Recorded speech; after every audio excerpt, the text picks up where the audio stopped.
Amén, hermanos, que Dios les bendiga. Qué gozo poder estar en la casa de Dios. Yo le felicito, hermano, que está aquí. Tal vez cuando andábamos en el mundo andábamos perdidos, ¿verdad? Sin esperanza, andábamos haciendo otras cosas que al final nos iban a traer muerte, ¿verdad? Cuando andábamos perdidos, sin esperanza, sin fe y sin Dios. Pero ahora que estamos aquí, hermanos, sabemos que este tiempo es de gran bendición para nuestras vidas.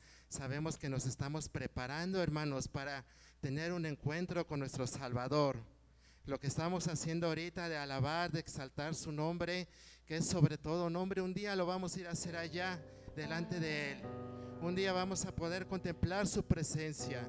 Un día nos vamos a poder postrar, arrodillar, humillar delante de Él y decirle gracias por tu amor y por tu misericordia. ¿Se imagina, hermano, qué hermoso va a ser ese día? Donde podamos estar delante de nuestro Salvador, delante de nuestro Rey de Reyes, delante de aquel que dejó todo por amor a nosotros, de aquel que dio su vida, de aquel que no escatimó nada,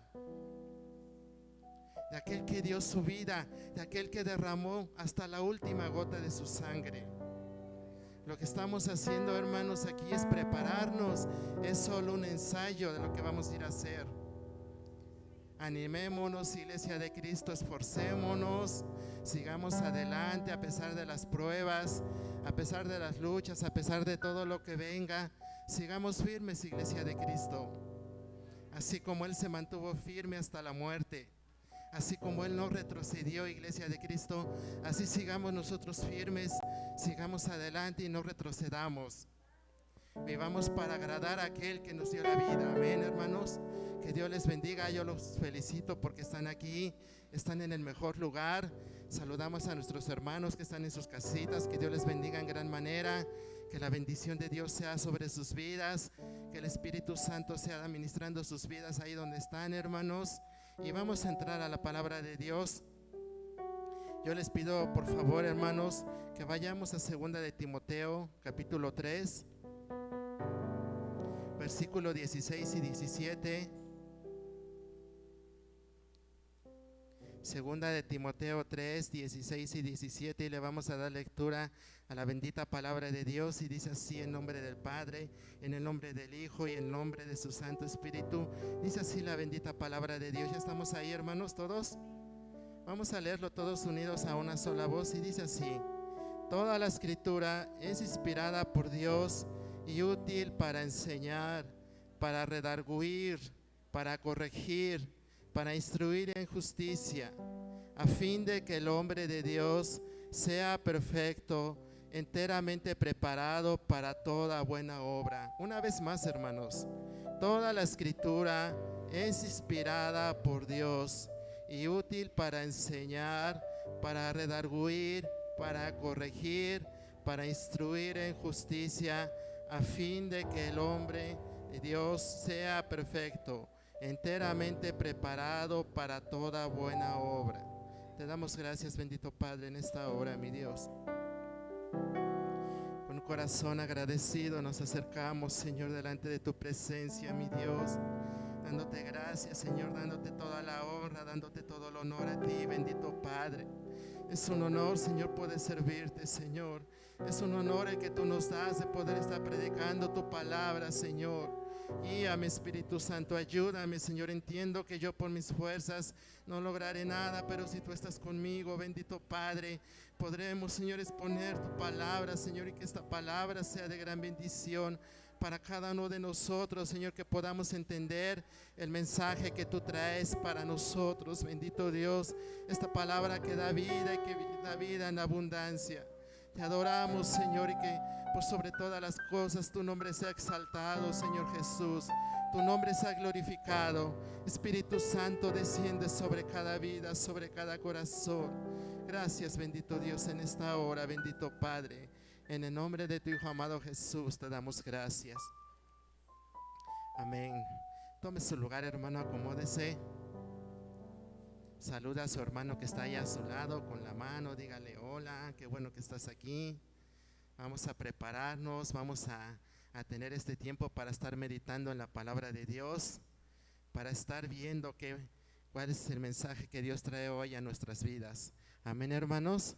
Y leíamos, hermanos, en 2 de Timoteo, donde el apóstol Pablo le decía al joven Timoteo, donde el apóstol Pablo le estaba dando instrucciones al joven Timoteo, donde él empezaba a decir en este versículo 16: toda la escritura es inspirada por Dios y útil para enseñar, para redarguir, para corregir y para instruir en justicia. Timoteo era muy joven y él se iba a preparar para ser pastor. Y aquí el apóstol Pablo le estaba dando las indicaciones, ¿verdad? Donde él le decía: toda la escritura, no necesitas ningún libro más, Timoteo. Con la palabra de Dios, con esta escritura, con esta palabra que tú tienes en tus manos, ella es útil. Y empieza a darnos aquí una lista. Veíamos, hermanos, ya habíamos tomado este tema anteriormente y habíamos visto, hermanos, donde nos dice toda la escritura, toda desde el principio, desde el primer libro de Génesis, desde el versículo 1, donde nos dice: en el principio creó Dios los cielos y la tierra, hasta el último versículo de Apocalipsis en el capítulo 22, versículo 21. Toda la escritura, hermanos, toda. Los 66 libros que contiene nuestra Biblia, toda ha sido inspirada por Dios. Toda, hermanos, desde el primer capítulo de Génesis hasta el último capítulo del Apocalipsis ha sido inspirada por Dios. Dios usó a varios hombres, a más de 40 escritores usó Dios a lo largo de aproximadamente 1500 años.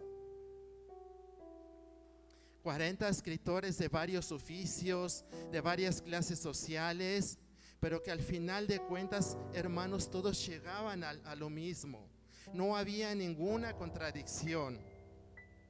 Esta palabra no tiene ninguna contradicción. Esta palabra es perfecta. El mensaje que tenemos aquí es para nosotros. Es el manual, es la instrucción que Dios nos da. Y les decía yo, por más de 1500 años, y cómo es que no hay ninguna contradicción, todos llegan a lo mismo. Veíamos, Iglesia de Cristo, que por qué hay Biblias que contienen, hay Biblias que contienen más libros. Sí lo sabía, ¿verdad? La mayoría lo sabía, ¿verdad? Incluso hay una Biblia que contiene 7 libros más, que en lugar de 66 libros tiene 73 libros. Pero nosotros nos preguntaremos: ¿y por qué nuestra Biblia nada más tiene 66? ¿Por qué le faltan 7 libros? ¿Será que le faltan? ¿O será que o qué será? ¿Verdad, Iglesia de Cristo? Pero, hermanos, es importante que nosotros como Iglesia de Cristo sepamos esto. Esta palabra de Dios está compuesta por 66 libros y es igual que la Biblia judía. Es igual que el canon judío, que el canon palestino. Igual la Biblia judía tiene los mismos 66 libros que nosotros tenemos. Pero ¿por qué el canon judío no aceptó esos 7 libros? ¿Por qué? Porque esos 7 libros se escribieron en el periodo del último libro del Antiguo Testamento, que fue Zacarías, Malaquías. Durante ese tiempo, hasta Juan el Bautista, hubo un periodo de tiempo de silencio donde Dios no habló. Y estos 7 libros se escribieron en ese periodo. Es por eso que no fueron reconocidos como inspirados, porque hubo un tiempo de silencio donde Dios ya no habló más a su pueblo, donde no hubo palabra, donde ya no hubo profecía, donde ya no hubo visión, donde ya no hubo sueños, donde hubo un silencio total. Y estos 7 libros se escribieron durante ese tiempo. Además, esos 7 libros se contradicen con lo que dice la palabra de Dios. Y en la prédica anterior leíamos una parte de la Biblia donde uno de esos libros nos hablaba acerca de un ángel y de un joven, donde ellos iban por el camino y llegaban a un cierto río. Lo leíamos, hermanos, esa cita bíblica, la leíamos donde el joven dice que mete los pies al agua y que de repente salta un gran pez. Y el joven espantado huye y le dice el ángel: no, agárralo, mátalo, dice, y sácale el corazón, sácale las entrañas. En este libro así lo dice, hermanos, en uno de estos 7 libros. Y el joven le pregunta al ángel: ¿y para qué me va a ser útil el corazón y lo que yo saque de este pez? Y dice el ángel, dice: porque con estos, dice, cuando tú los quemes, el olor que desprenda va a ahuyentar a los demonios. Toda persona que esté atormentada, toda persona que tenga espíritu inmundo, en ese momento va a ser libre. Y cuando sabemos nosotros que es una total mentira eso. En la palabra de Dios nos dice: nuestro Señor Jesucristo en mi nombre echarán fuera demonios. Solamente en el nombre de Jesús saldrán los demonios. Solamente en el nombre de Jesús los enfermos serán sanos. No necesitamos nada más, iglesia de Cristo, más que proclamar, más que decir en el nombre de Jesús. No necesitamos ningún amuleto, ningún fetiche, nada más. Porque en el nombre de Jesús sale todo demonio. En el nombre de Jesús sale toda enfermedad. En el nombre de Jesús hay libertad. Y hay vida, y vida en abundancia. ¿Cuántos dicen amén? En el nombre que es sobre todo nombre. Amén, hermanos. Y decía aquí el apóstol Pablo, le decía al joven Timoteo: y es útil para enseñar. Útil viene del griego, que significa beneficioso o ventajoso. Sirve para el propósito para el cual ha sido dado. Sirve para el propósito que Dios nos ha dado estas escrituras. Les decía yo, hermanos, Timoteo se preparaba para ser pastor, era muy joven, y la palabra de Dios era lo que él necesitaba para poder desempeñar su ministerio con éxito, para que la bendición de Dios estuviera sobre él. Y dice la palabra de Dios para enseñar. ¿Qué nos enseña la palabra de Dios? ¿Por qué la Biblia, hermanos? Porque la Biblia es la única regla de fe y conducta. Es el único libro que necesitamos nosotros como cristianos, como discípulos de nuestro Señor Jesucristo. No necesitamos nada más, hermanos, más que esta palabra de Dios. No necesitamos ni que nuevas revelaciones, que ya vino un ángel, que se escribió un nuevo libro, que hay nuevo mensaje, que hay nueva revelación. No lo necesitamos, hermanos, porque hace más de 2000 años se cerró el canon. Y yo les decía se cerró el canon donde nada más aceptaron estos 66 libros, ni uno más. Y donde nos dice en Apocalipsis que nadie puede quitar ni aumentar a las palabras, a lo que contiene la Biblia. Entonces, ¿por qué la Biblia? Porque es nuestra única regla de fe y conducta. Significa que solo lo que enseña la Biblia es lo que debemos creer y obedecer, hermanos. ¿Está usted aquí? Solo lo que nos enseña este libro sagrado que Dios nos ha dado. Solamente lo que enseña este libro es lo que debemos creer y obedecer, y no necesitamos nada más. Y nos enseña que Cristo es Dios. ¿Cuántos pueden decir amén?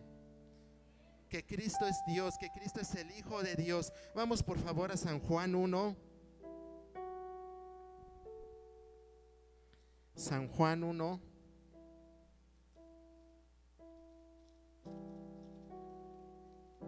Versículo 1, y le vamos a dar lectura igual al versículo 14.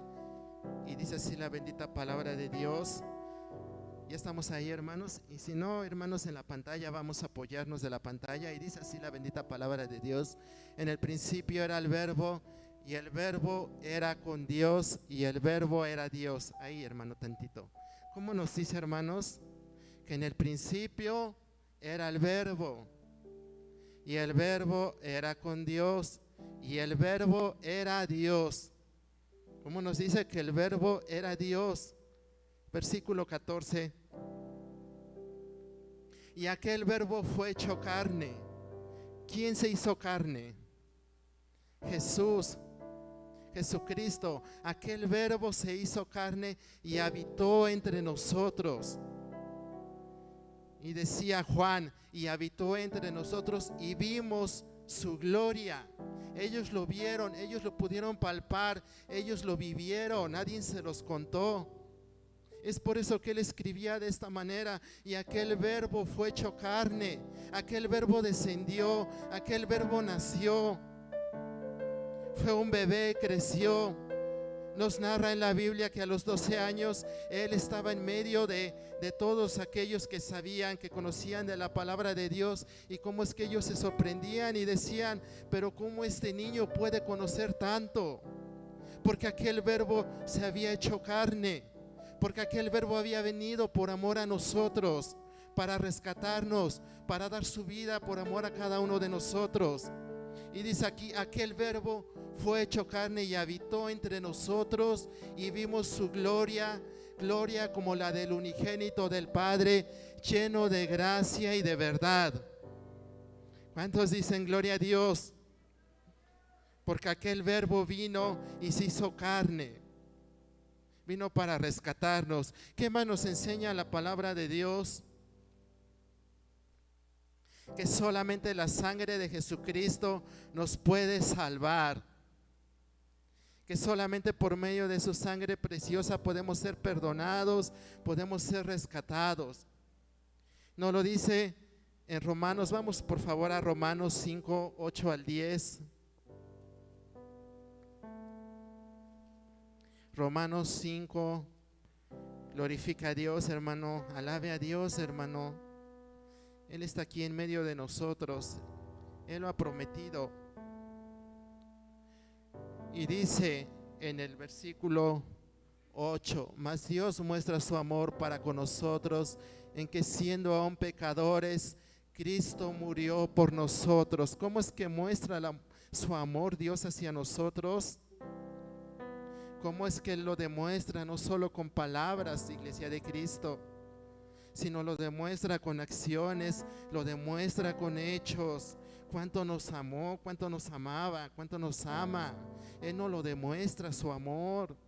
Y nos dice en que siendo aún pecadores, todos somos pecadores, todos fallamos a Dios, todos ofendemos a Dios. Nadie puede decir aquí: yo soy perfecto.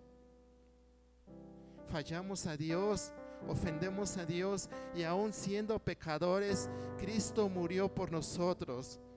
Cristo descendió del cielo, Cristo dejó su trono de gloria, dejó toda la adoración, dejó toda la alabanza que se le rendía, y descendió a esta tierra, y Él vino y murió por nosotros. Dice: pues mucho más, estando ya justificados en su sangre, por Él seremos salvos de la ira. Imagínense, hermanos, si éramos pecadores y murió por nosotros, dice: pues mucho más, ya somos justificados, cada uno de nosotros hemos sido justificados por Él, por medio de su sangre, y hemos sido salvos de la ira. Dice el 9: porque si siendo enemigos, ¿qué éramos, iglesia? Éramos enemigos de Dios, ¿verdad? ¿Por qué? Porque hacíamos todo lo contrario, ¿verdad? Porque vivíamos en desobediencia, porque vivíamos en rebeldía, ¿verdad? Éramos enemigos de Dios. Aquí no lo dice, ¿verdad? Y dice: porque si siendo enemigos fuimos reconciliados con Dios por la muerte de su Hijo. ¿Cómo es que hemos sido reconciliados? Por la muerte de su Hijo. Mucho más, estando reconciliados, seremos salvos por su vida. Es por eso que nosotros creemos, hermanos, que solamente a través de nuestro Señor Jesucristo es como seremos salvos, que solamente a través de su sangre es la que nos limpia, es la que nos lava, es la que nos purifica, es la que borra todos nuestros pecados, nuestras rebeliones. Nos enseña que todos los seres humanos éramos pecadores, somos pecadores, y como tal merecemos el infierno. Como tal merecemos un castigo como seres humanos. Nos enseña la palabra de Dios que hay un lugar preparado no para nosotros, no para nosotros. Dios lo ha preparado para Satanás y sus ángeles. Pero debido a nuestra desobediencia, debido a la desobediencia del ser humano, debido a la rebeldía del ser humano, Debido a eso, igual ahí van a ir a parar todos aquellos que no crean en Jesucristo, todos aquellos que no se arrepientan, todos aquellos que no le reconozcan como su Salvador, como su Redentor. Y nosotros como iglesia tenemos que ir y llevar su palabra. Como iglesia tenemos que ir a proclamar el mensaje de salvación. Porque un día sí, alguien nos predicó, alguien nos dijo: Cristo te ama, Cristo murió por ti, arrepiéntete, entrégale tu vida, cambia de vida. Y en ese momento Dios vino e hizo una obra maravillosa en cada uno de los que estamos aquí. En ese momento Dios vino y transformó nuestras vidas. En ese momento Dios vino y transformó nuestros corazones. Y como es que teníamos un corazón lleno de maldad, un corazón oscuro, malicia, pecado, perversión.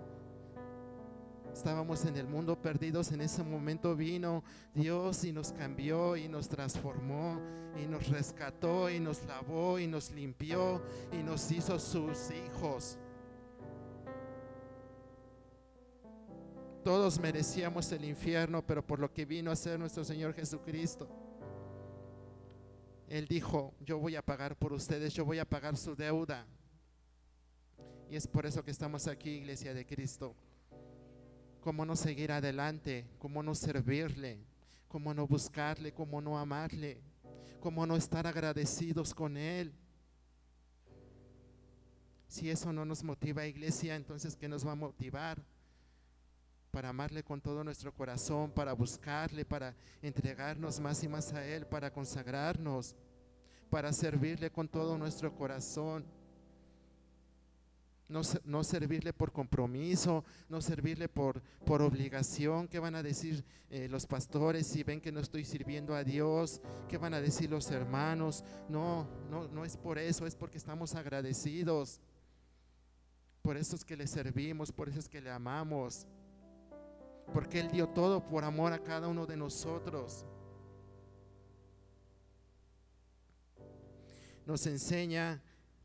Veíamos que nos enseña que solamente que Jesucristo es el único Salvador y Redentor de la humanidad.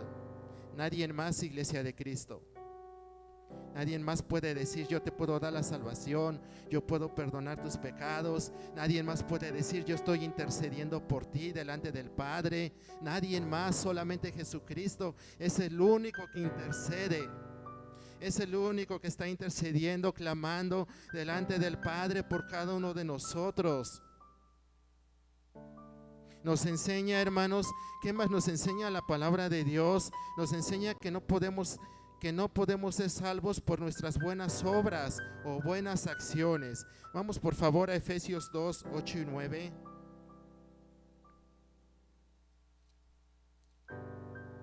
Amén, gloria a Dios. Efesios 2, 8 y 9. Y nos dice: porque por gracia sois salvos por medio de la fe. ¿Cómo es que somos salvos? Dice: porque por gracia sois salvos por medio de la fe. Por gracia, algo inmerecido, algo que no merecíamos, es algo que nosotros no nos ganamos, es algo por lo que nosotros no luchamos, es algo que no nos costó a nosotros, sino por gracia. Somos salvos por medio de la fe, y esto no es de nosotros, no es de vosotros, pues es un don de Dios. ¿Qué quiere decir? Que es un regalo. Es un regalo inmerecido, Iglesia de Cristo, que no merecemos y que Dios quiso darnos, que Dios quiso brindarnos. Es un regalo que Dios nos ha dado y no es de nosotros, no por obras, para que nadie se gloríe, ¿verdad? No es que somos salvos por obras, porque si no nos vamos a gloriar, ¿verdad? Podemos decir: oye, hermano, mira, yo ya apoyé allá, ya di acá. ¿Y cómo dice allá afuera la gente? No, pues ya te ganaste un pedacito del cielo, te vas a ir directito al cielo, ¿verdad? ¿Y qué hace la gente? ¿Qué hacemos? Gloriarnos. Ya me gané la salvación, pero no es así, hermanos, porque es un don inmerecido que Dios nos ha dado. ¿Qué más nos enseña la Biblia? Nos enseña, hermanos, que debemos estar preparados en estos últimos tiempos que estamos viviendo. todo lo que dice en San Mateo capítulo 24, donde los discípulos de nuestro Señor Jesucristo le decían: Señor, ¿y qué señales habrá cuando tú vayas a venir? Y nuestro Señor Jesucristo les empezaba a dar ahí una lista de señales de todo lo que iba a haber cuando Él fuera a venir por su iglesia. Y les empieza a decir: porque se levantarán muchos falsos cristos en mi nombre. Y lo podemos ver, iglesia de Cristo, cómo es que se han levantado muchos. Cómo es que han dicho: yo soy Jesús, yo ya he venido a la tierra. Y cómo es que han engañado a miles y miles de personas. Cómo es que tienen muchísimos seguidores. Nos enseña la palabra de Dios, nos dice todo lo que íbamos a estar viviendo en estos tiempos. Y así lo hemos podido ver. Dice más adelante: y habrá guerras y rumores de guerras, reino contra reino y nación contra nación. Y lo podemos ver. Apenas no sé quién ha escuchado, iglesia de Cristo, que está a punto de haber una guerra entre Rusia con otro país. Está a punto de levantarse una guerra. ¿Por qué? Porque en la palabra de Dios nos lo dijo, nuestro Señor Jesucristo nos lo dijo. Hace más de 2000 años Él dio todo esto. Dice: habrá pestes, hambres, terremotos. Mateo 24:24. Vamos por favor a Mateo 24:24.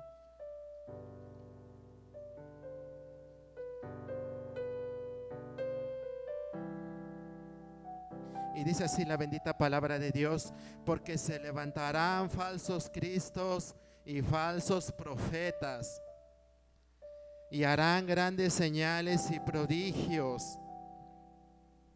Se van a levantar y van a poder tener ese poder para hacer señales. Van a poder hacer prodigios. Satanás les va a dar ese poder para que ellos puedan manifestarse, para que la gente pueda ver grandes señales, grandes prodigios a través de ellos y digan: este es el verdadero Mesías, este es el verdadero Cristo que hemos estado esperando. Y dice más adelante: de tal manera que engañarán, si fuere posible, aún a los escogidos. Imagínense, iglesia de Cristo, lo que van a hacer estos hombres, estos siervos de Satanás, lo que van a poder hacer, aún si fuere posible, engañar a los escogidos. Y si nosotros, hermanos, no estamos bien firmes en la palabra de Dios, si nosotros no estudiamos la palabra de Dios, si nosotros no meditamos en la palabra de Dios, si nosotros no le pedimos el entendimiento a Dios a través de su Espíritu Santo para comprender la palabra de Dios, como dice aquí, que aún va a ser posible que seamos engañados, aún los escogidos. Todo eso nos lo enseña la palabra de Dios. Ahora más que nunca, iglesia de Cristo, es tiempo de afirmarnos. Es tiempo de buscar más a Dios. Es tiempo de ponernos a cuentas. Es tiempo de trabajar en su obra.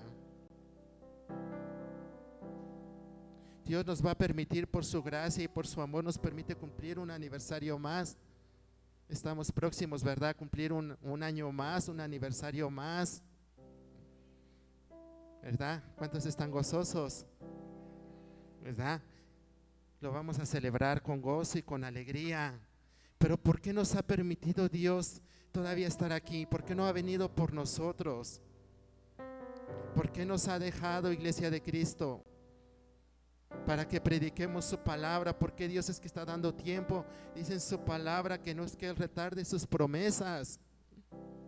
No es que Él no cumpla sus promesas, porque Él prometió que un día vendría por nosotros, pero no es de que Él esté retardando esa promesa, no es de que Él no tenga palabra, sino que Él está dando tiempo, porque no quiere que nadie se pierda.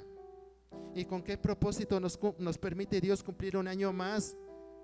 Para ir a proclamar su palabra, para ir a llevar su palabra, no para estar cómodos, no para estar sentados, no para no hacer nada, no para no movernos como si nada pasara, sino para ponernos, para interceder, para ponernos a la brecha. Ese es el llamado que tenemos como iglesia de Cristo, para ponernos a la brecha por nuestros familiares, por los esposos que no están aquí, por aquellos esposos que no quieren acercarse a Dios, para ponernos a la brecha por nuestros hijos que no quieren acercarse a Dios, que no quieren buscar de Dios, para ponernos a la brecha por nuestros familiares, por nuestros vecinos, por nuestros amigos, para interceder, para clamar, para pedir a Dios misericordia por ellos. Por eso es que Dios nos permite, hermanos, y estamos aquí con un propósito y tenemos que seguir adelante, y mientras Él no venga por nosotros, nosotros tenemos que seguir firmes. No debemos de movernos. No venga lo que venga y nos mueva, no tenemos que estar inconstantes, de doble ánimo. Tenemos que afirmarnos, iglesia de Cristo.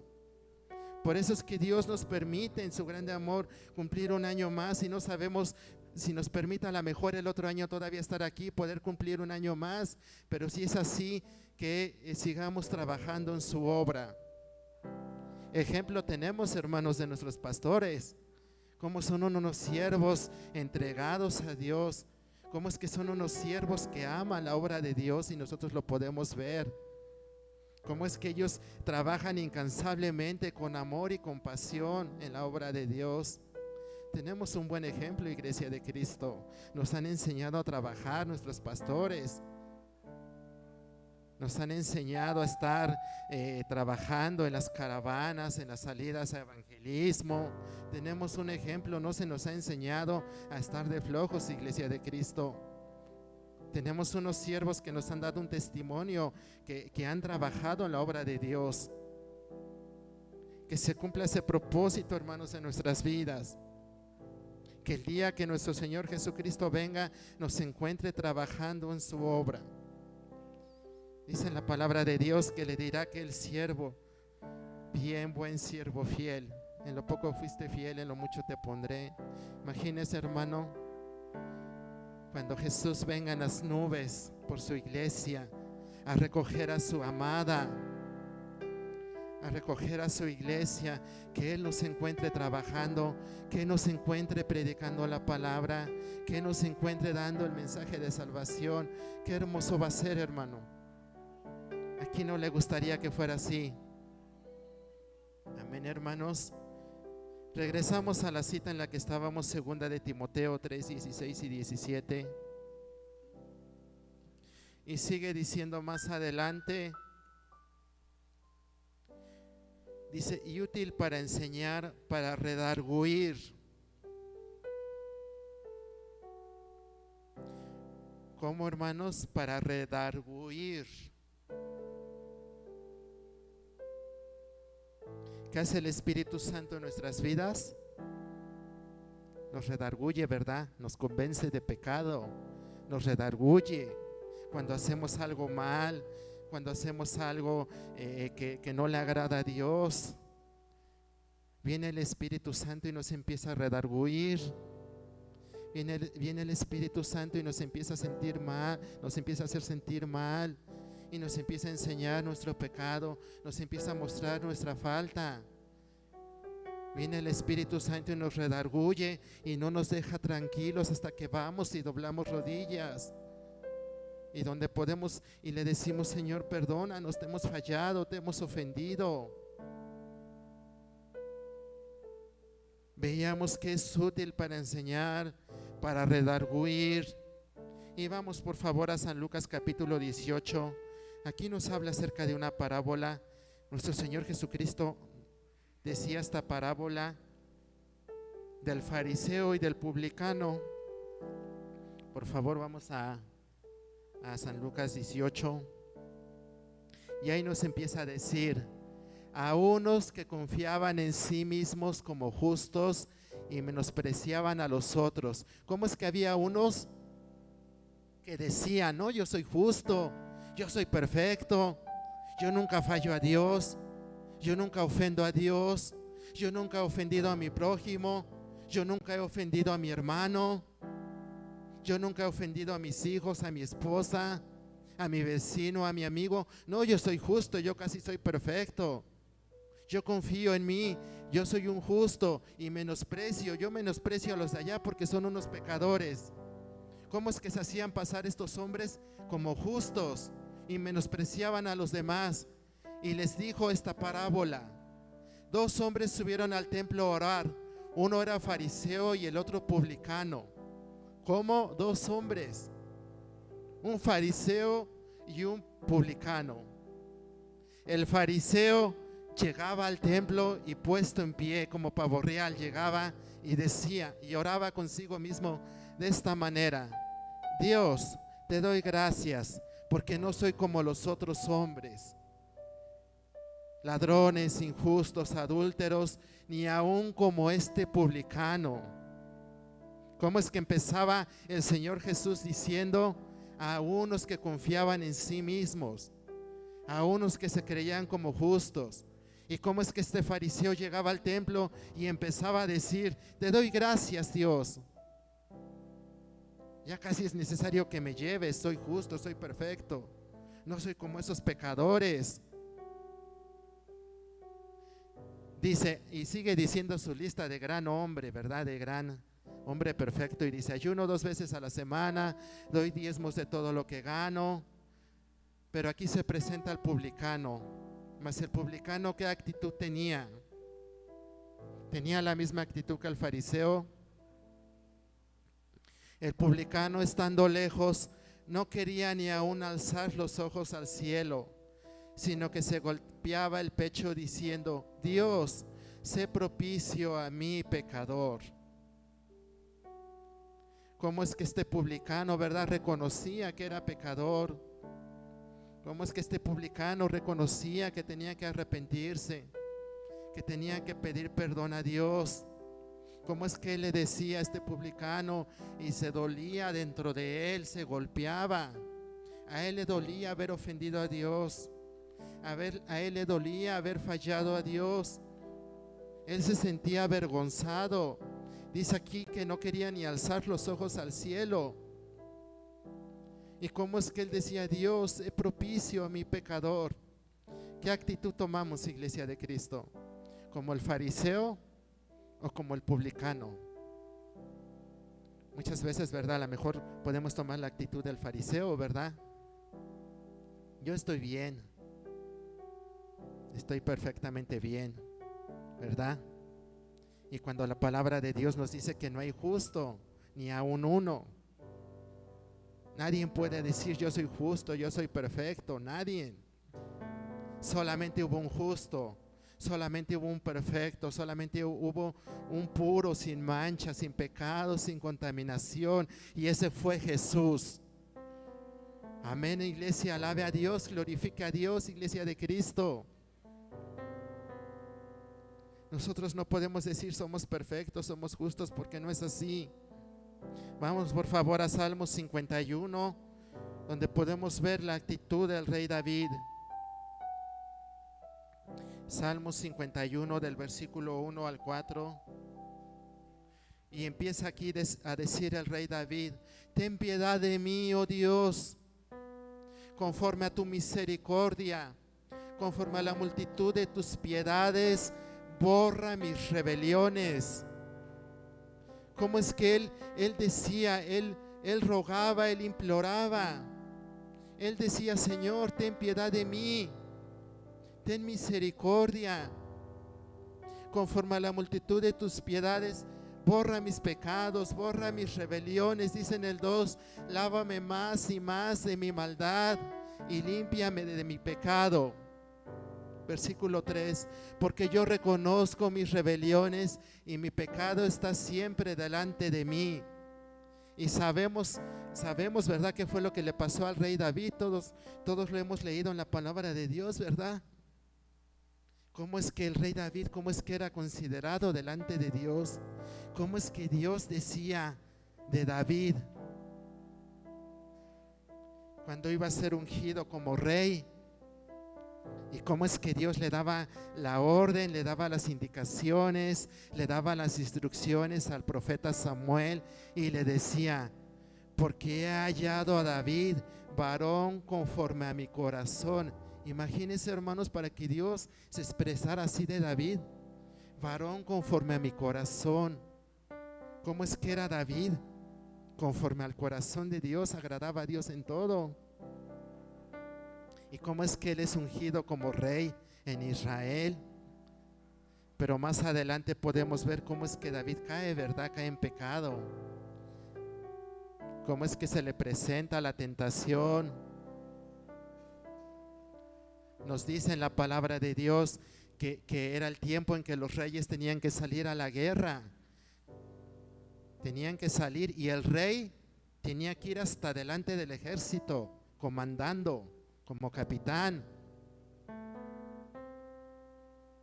Pero esa ocasión no fue así. Él dijo: no, váyanse, yo me quedo en mi casa a descansar. Yo me quedo aquí, ustedes vayan, ustedes peleen por el pueblo. Hubo un momento de descuido. ¿Y cuántas veces nos ha pasado así, hermanos? No hemos estado al pie de la guerra, no hemos estado al pie del cañón. Ha venido Satanás y nos ha encontrado distraídos, descuidados. Y vino Satanás y cómo lo encontró distraído, descuidado, y cómo es que se le presentó la tentación y cómo es que él cayó en pecado de adulterio. Pero no solo quedó ahí la cosa, sino que igual cayó en homicidio, mató al esposo y hizo más cosas. Y cuando él es amonestado, cuando Dios manda a su profeta para decirle: has hecho mal. ¿Cómo es que David toma esta actitud y no toma una actitud como el fariseo, sino toma la actitud que tomó el publicano, y donde empieza a decir: ten piedad de mí, Dios, borra mis rebeliones, borra mis pecados? Dice: porque yo reconozco mis rebeliones y mi pecado está siempre delante de mí. Contra ti solo he pecado y he hecho lo malo delante de tus ojos, para que seas reconocido como justo en tu palabra y tenido por puro en tu juicio. ¿Cómo es que el rey David pudo sentir dolor en su corazón? ¿Cómo es que él se arrepintió? ¿Cómo es que él se humilló delante de Dios? ¿Cómo es que él clamó por misericordia? ¿Cómo es que él clamó por ayuda? El Espíritu Santo, nuestro Señor Jesucristo nos dijo: yo me voy, pero no los dejo solos, no los dejo huérfanos. Voy a mandar a mi Espíritu Santo, voy a mandar al Consolador. Y el Espíritu Santo está haciendo su obra en nuestras vidas. Y cuando nos redarguya, no tomamos la actitud del fariseo, sino tomemos la actitud del publicano. Como es que él se arrepentía y pedía perdón a Dios. Dice más adelante: para corregir. A través de su palabra somos corregidos. Amén, iglesia de Cristo. A su nombre. La palabra de Dios, a través de la palabra de Dios somos corregidos. Vamos por favor a Proverbios 3, 11 y 12.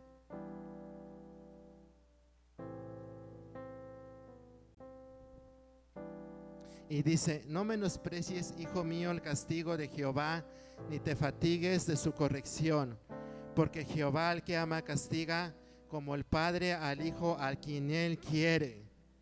¿Qué pasa, hermanos? Que somos corregidos porque nos ama Dios, así como nosotros amamos a nuestros hijos, ¿verdad? Y corregimos a nuestros hijos cuando es necesario. No creo que haya aquí algún papá, ¿verdad? Alguna mamá que vea a su hijo que está haciendo mal, que está viviendo en desobediencia, y diga: no pasa nada, hijo, tú sigue así, no hay problema. No, ¿verdad? Porque nosotros como padres, cuando vemos que nuestros hijos hacen las cosas mal, hacen las cosas incorrectamente, nosotros los corregimos, ¿verdad? Los disciplinamos, porque queremos que ellos sean, ¿verdad?, obedientes. Así Dios, Él nos ama.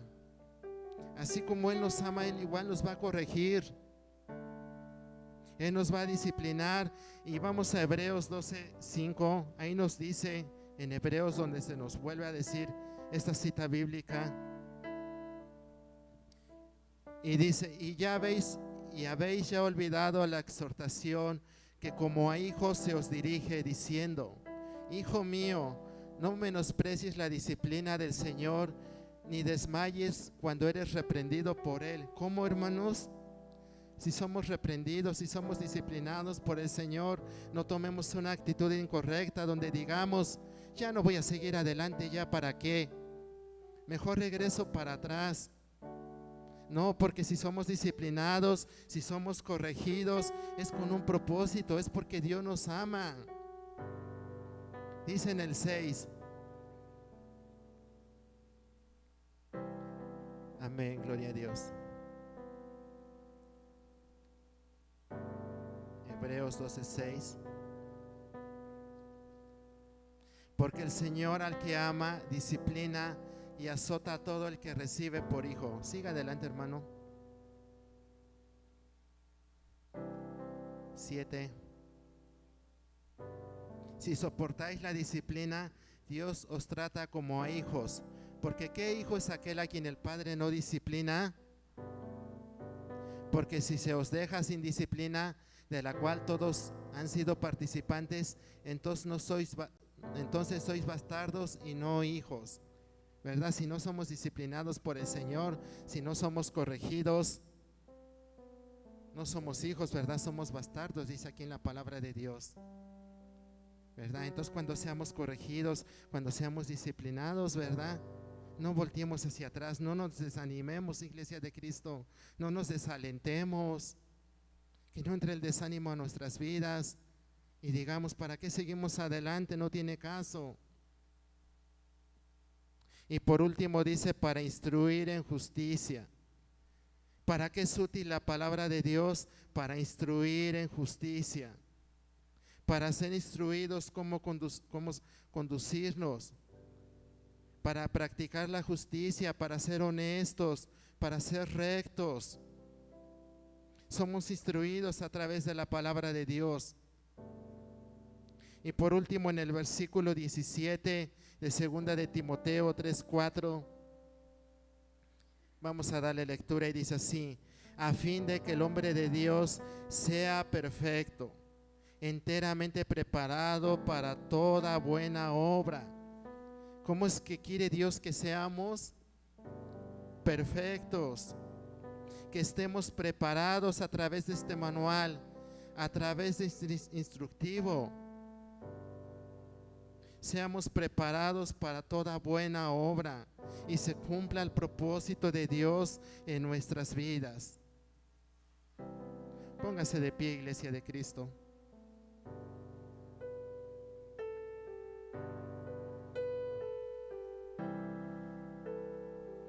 Dios anhela una iglesia preparada. Dios anhela una iglesia esforzada. Dios anhela que su iglesia ame su obra. Dios anhela una iglesia que se apasione por su obra. Dios anhela una iglesia que esté dispuesta a dejarlo todo por Él. Dios anhela una iglesia que se niegue a sí misma, que nos neguemos a nosotros mismos, que pongamos en primer lugar a Dios, a su obra. ¿Seremos esa iglesia que Dios anhela? Les decía yo, Dios ha dado todo por amor a nosotros. Él derramó hasta la última gota de su sangre. No hubo más sangre en su cuerpo. Cuando el soldado lo traspasó con la lanza, dice en la palabra de Dios que ya no salió sangre, sino salió agua, porque ya no había sangre, ni una gota, porque Él lo dio todo por amor a nosotros. Él no limitó nada, Él no se limitó nada. Él lo entregó todo por amor a cada uno de nosotros. Hasta la última gota de su sangre dio para salvarnos, para rescatarnos, para limpiarnos, para darnos la promesa de un día estar con Él. Y que si nosotros, iglesia de Cristo, seguimos firmes, vamos a poder estar un día delante de Él. Y como les decía yo al principio, qué hermoso. Todo lo que estamos haciendo aquí es solo un ensayo de lo que vamos a ir a hacer allá en el cielo. Goces, hermano, cuando venga a la casa de Dios. Decía el rey David, porque mejor es un día en tu casa que 1000 años lejos de ella. Gocémonos, hermanos, alegrémonos, porque venimos a alabar a un Dios vivo, a un Dios todopoderoso, porque un día vamos a estar delante de Él, dándole toda la honra y la gloria. Vamos a poder postrarnos a sus pies, vamos a poder darle gracias, vamos a poder adorarle, verlo tal y como es Él en su gloria. Es un ensayo, hermanos, de lo que vamos a ir a hacer allá en el cielo. Preparémonos, hermanos, busquemos más de Dios. Pidámosle a Dios, dice en su palabra, que nos acerquemos confiadamente al trono de su gracia. Si tal vez, hermano, hermana que estás aquí, hermano, hermana que nos estás viendo a través de esta transmisión, si no tienes ese deseo de orar, de leer su palabra, pídele a Dios, acércate confiadamente al trono de su gracia y dile: Señor, pon ese deseo en mi corazón por buscarte. Pon ese deseo en mi corazón por leer tu palabra. Acerquémonos confiadamente delante del trono de su gracia. Amén, iglesia. Gracias, bendito Padre. En esta hora te damos, mi Dios. Dios maravilloso. Jesús.